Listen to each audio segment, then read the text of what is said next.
একটা গাছের তলায় হাঁটু মুড়ে বসে আছে অরুমিতা। তার পাশেই একটা বাচ্চা মেয়ে তার মতো করে বসে আছে। বলতে গেলে অরুমিতাকে নকল করার চেষ্টা করছে। আবার কখনো অরুমিতার ওড়নার কিনারা নিজের আঙ্গুলে পেঁচাচ্ছে, আবার বাঁকা চোখে এদিকে ওদিকে দেখছে, আবার অরুমিতার চোখের দিকে তাকাচ্ছে। অরুমিতার চোখের পানিগুলো যেন তার ছোট্ট মনটাকে ব্যথা দিচ্ছে। ধ্রুব স্বস্তির নিঃশ্বাস ফেললেও অরুমিতার চোখের পানি তার মনেও অশান্তির ঢেউ তুলছে, হাঁসফাঁস করছে। আন্টি, তুমি কান্না তোলো না। তোমার কি পুতুল হারায় গেছে? পুতুল না, জীবন হারায় যাচ্ছে। আমি জানি না তাকে কিভাবে আটকাবো, কোন অধিকারে আটকাবো। সে তো কোনোদিন আমার ছিল না, তাও তার হওয়ার স্বপ্ন দেখার অপরাধ আমার মন করেছে। তার ছোঁয়া পেয়ে ভুলে গেছিলাম আমি কে, কেন আছি তার জীবনে। কিন্তু এখন যখন বুঝতে পেরেছি, মানতে পারছি না। সে তার দিকে তাকায় ছিল, সে তার হাত ধরেছিল। আমি কিছু বলতে পারিনি, কারণ উনি তাকে ধরতে দিয়েছিল। কেন দিয়েছিল? সে কিভাবে পারল পরনারীকে নিজের হাত ধরতে দিতে, নিজের পাশে বসতে? অরুমিতা বুঝল না সে কাকে কি বলছে।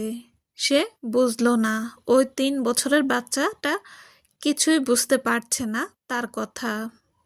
সে জানল না রাস্তার ওই পারে দাঁড়িয়ে তার সমস্ত অভিযোগ শুনে নিল ধ্রুব। সে শুধু তার মনে জমা সকল অভিমান মুছে ফেলতে চাচ্ছে।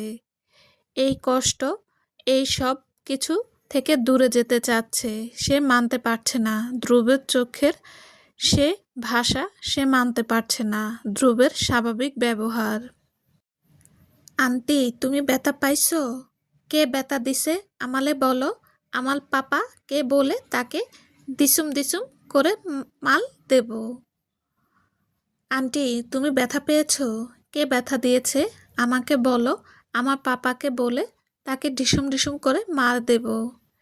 সে যে আমার অতি প্রিয় মানুষ, যার দেওয়া ব্যথা তো সহ্য হয়, কিন্তু তার চোখের কষ্টের ছাপটা আমার সহ্য সীমার বাইরে। তার সকল দুঃখ তো সেদিনই নিজের নাম করে নিয়েছিলাম, যেদিন 3 কবুল বলে তার বধূ সেজেছিলাম।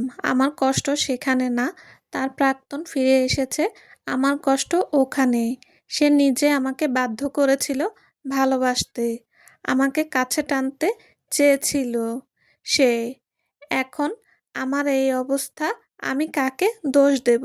তাকে নাকি নিজের ভাগ্যকে? ধ্রুব এবার অরুমিতার দিকে এগিয়ে যায়। কারো পায়ের শব্দে দুজনেই তাকায়। ধ্রুবকে দেখতেই অরুমিতা মুখ ঘুরিয়ে নেয়, কিন্তু পিচ্চিটা ধ্রুবকে দেখে দৌড়ে তার কাছে যায়, তার হাত ধরে অরুমিতার কাছে নিয়ে আসে।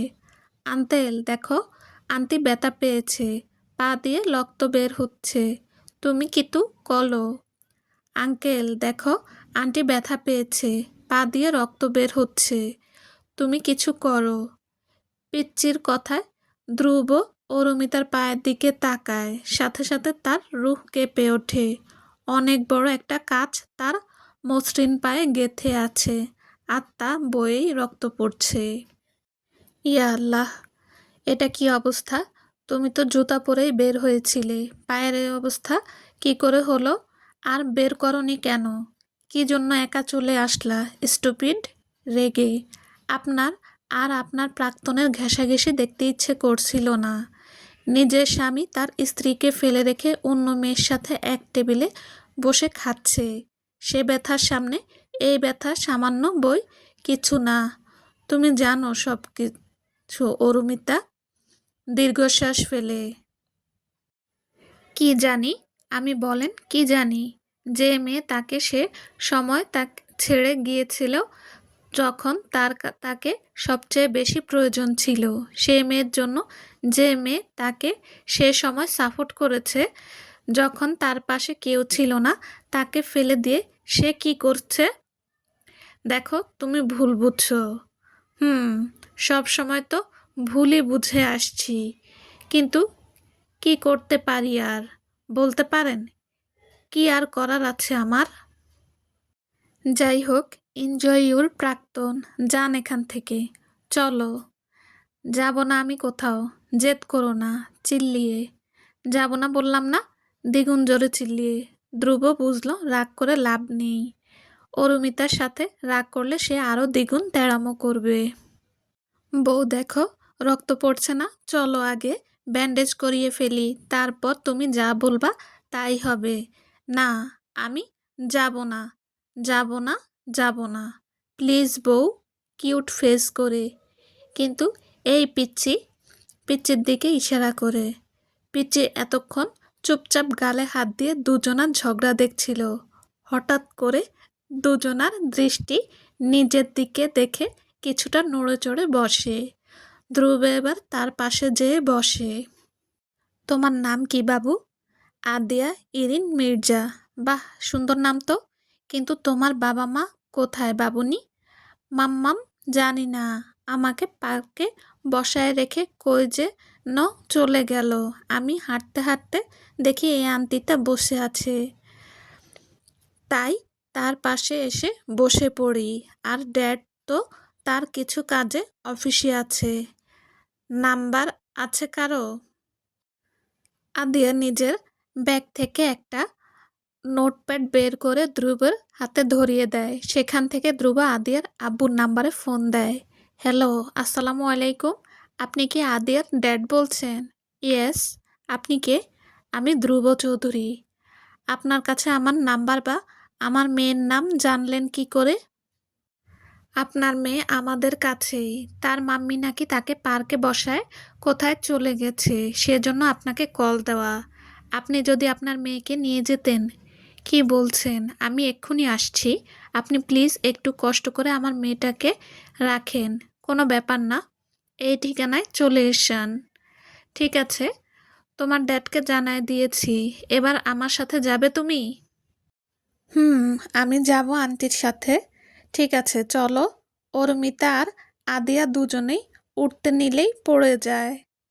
ধ্রুব অবাক হয়। অরুমিতা আর আদিয়া দুজনেই ব্যথায় বসে পড়ে। তোমার কি হয়েছে আদিয়া? ব্যথা পেয়েছো কি করে? আসতে যে পাথরের সাথে হোঁচট খেয়ে পড়ে গেছি, ঠোঁট উল্টে। অরুমিতারও আদিয়ার ঠোঁট উল্টানো দেখে কান্না পায়। দুজন একে অন্যের দিকে তাকিয়ে একসাথে কান্না করতে শুরু করে। দুজন একসাথে কান্না করতে দেখে ধ্রুব মাথায় হাত দিয়ে বসে পড়ে। এক ঢঙ্গি সহ্য করা যেত না, আর এখন তো দুইটা। আল্লাহ, সব নটাঙ্কি কি আমার ভাগ্যেতেই রেখেছ? উপরের দিকে তাকিয়ে ধ্রুব ইয়া বড় এক নিঃশ্বাস ফেলে বলে ওঠে, অরুমিতা, আদিয়াকে কোলে নাও তো। কিভাবে? তুমি নাও তো। অরুমিতা চুপচাপ আদিয়াকে কোলে তুলে নিল। আদিয়া স্বাস্থ্যবান হওয়ায় অরুমিতার একটু সমস্যা হলেও ধ্রুব দুজনকে একসাথে পাজা করলে তুলে নেয়। অরুমিতা অবাক হয়, সাথে ভয় পেয়ে খামছে ধরে ধ্রুবের বাহু। এই, তোমার এই রাক্ষসের মতো নখগুলো কাটবে আগে। কেন? কেন আবার? গেঁথে গেছে আমার বাহুতে, আর একটু পর রক্ত বের হবে। সামান্য খামছে ধরতে এভাবে বলছেন? সামান্য? আদিয়া, তুমি দেখো, তোমরা এত ঝগড়া করো না, একদম আমার মাম্মাম আর ড্যাড এর মতো। আমি মোটেও ঝগড়া করি না। হ্যাঁ, বিলাই বলে সে মাছ খায় না। মানে কি? হ্যাঁ, কি বলতে চান আপনি? যা বুঝতে পেরেছ তুমি।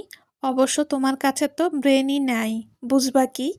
আপনি কিন্তু আমাকে অপমান করছেন রেগে। মান থাকলে না হয় অপমান করতাম। অরুমিতা রেগে ধ্রুবের গলা চেপে ধরে। ধ্রুব আর আদিয়া অরুমিতার রাগ দেখে একসাথে হেসে ওঠে। আমেরিকার এই জনমানবহীন রাস্তায় তৈরি হওয়া এই মিষ্টি খুনসুটির কথা হয়তো তারা কখনোই ভুলবে না। চলবে। আসসালামু আলাইকুম। আমি আপনাদের সাথে রেশমি ছিলাম এতক্ষণ।